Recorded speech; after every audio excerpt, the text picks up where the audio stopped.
Bismillahirrahmanirrahim. Assalamualaikum warahmatullahi wabarakatuh.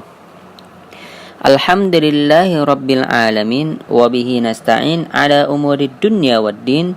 Wassalatu wassalamu ala rasulillah wa ala alihi wa sahbihi wa man tabi'ahum ila yaumiddin wa ba'd. Kaifa halukum, anak-anakku yang Bapak cintai karena Allah Subhanahu wa taala? InsyaAllah anak-anak semuanya dalam keadaan sehat walafiat ya. Amin, amin ya rabbal alamin. Baik, kita lanjut pelajaran pendidikan agama Islam untuk kelas 2. Anak-anakku yang Bapak cintai karena Allah, buka bukunya halaman 53. Pelajaran 11, Nabi Sulaiman alaihi salam. Yang A, Sulaiman sebagai nabi dan raja. Nabi Sulaiman alaihi salam adalah putra Nabi Daud, ya, anak dari Nabi Daud alaihi salam. Nabi Sulaiman mewarisi kerajaan dari ayahnya dalam usia muda, yaitu usia 13 tahun. Masya Allah ya, masih muda sudah mendapatkan warisan. Nabi Daud alaihi salam pernah melihat kecerdasan Nabi Sulaiman dalam membantu memecahkan suatu permasalahan yang sangat rumit. Suatu ketika ada dua orang wanita yang saling bertengkar dan mereka ingin merebutkan satu bayi. Keduanya mengakui bahwa bayi tersebut adalah miliknya. Datanglah Nabi Sulaiman alaihi salam. Nabi Sulaiman ini masih kecil ya, anak-anak. Nabi Sulaiman alaihi salam meminta izin kepada Nabi Daud alaihi salam untuk memecahkan masalah tersebut. Nabi Daud alaihissalam mengizinkan Nabi Sulaiman. Apa yang dilakukan Nabi Sulaiman alaihissalam? Nabi Sulaiman alaihissalam berencana untuk membelah bayi tersebut agar masing-masing dari kedua wanita tersebut mendapatkannya. Nah, maka salah satu wanita itu mensetujui rencana Nabi Sulaiman, sedangkan yang satunya lagi sambil menangis-nangis tidak terima, meminta kepada Nabi Sulaiman untuk menghentikan rencana tersebut. Nah, akhirnya Nabi Sulaiman tuh mengetahui bahwa ibu yang sebenarnya dari bayi itu ialah wanita yang tadi menangis dan memohon agar ia tidak membelahnya menjadi dua. Sebab tidak mungkin kan ya, seorang ibu tega membiarkan anaknya terbelah menjadi dua. Masya Allah, betapa cerdasnya Nabi Sulaiman alaihissalam. Nah, kemudian karena Nabi Daud alaihissalam melihat kecerdasan Nabi Sulaiman, maka Nabi Daud pun bersyukur kepada Allah Subhanahu wa taala. Lanjut yang B, mukjizat Nabi Sulaiman alaihissalam. Allah Subhanahu wa taala menganugerahi ilmu yang tinggi kepada Nabi Sulaiman alaihissalam dan mengutusnya menjadi rasul sebagai nabi dan raja. Dan juga Nabi Sulaiman alaihissalam memiliki kekuasaan yang sangat luas. Ia juga pintar, adil dan bijaksana serta menyayangi sesama makhluk. Selain itu juga Nabi Sulaiman alaihissalam mempunyai tentara yang berasal dari kalangan manusia, hewan dan jin. Masya Allah ya, banyak sekali tentara Nabi Sulaiman alaihissalam.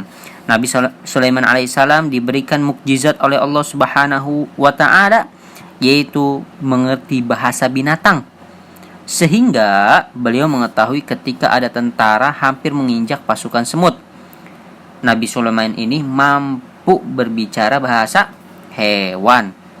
Dengan rahmat Allah Subhanahu wa taala pula, Nabi Sulaiman dapat memerintahkan angin dan bangsa jin. Kemudian yang C, Nabi Sulaiman dan Ratu Balqis, ya. Ini cerita ya sedikit.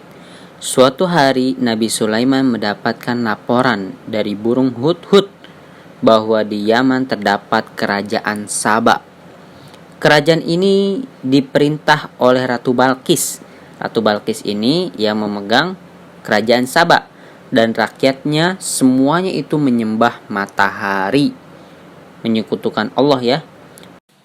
Dengan diawali basmalah, Nabi Sulaiman alaihissalam membuat suatu surat untuk Ratu Balqis. Apa isi suratnya tersebut?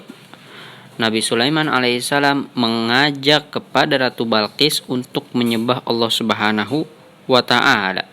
Bila Ratu Balqis tidak mau menyembah Allah Subhanahu wa taala, maka Nabi Sulaiman alaihissalam akan memerangi Ratu Balqis. Kemudian Ratu Balqis pun datang menghadap Nabi Sulaiman alaihissalam.